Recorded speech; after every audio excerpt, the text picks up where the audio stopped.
Masantos sa kabusan at sikay namin kabalayan. George here, your real estate financial advisor dito sa Bayani Hall Dagupan.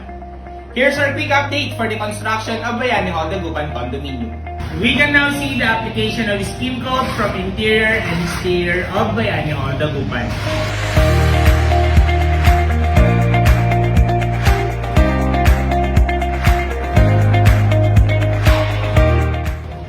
And yes, also ongoing tile setting of toilet and bath walls for upper floors.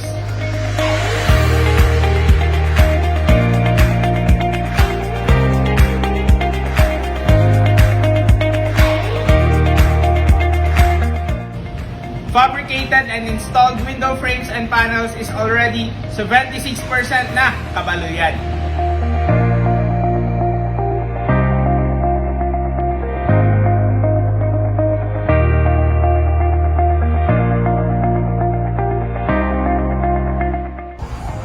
Installation of wires for upper floor is also ongoing here at Bayani Hall Dagupan.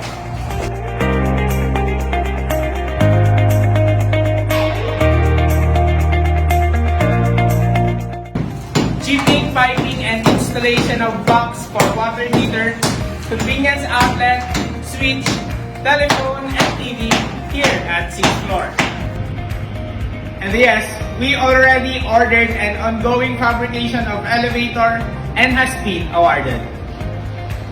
That's our quick construction update mga kabaluyan. Expect exciting progress here at Bayani Hall Dagupan.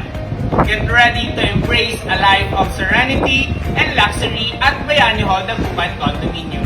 Stay tuned for more updates as we prepare to hand over the keys to our esteemed residents. The wait is almost over. Thank you and have a good day ahead.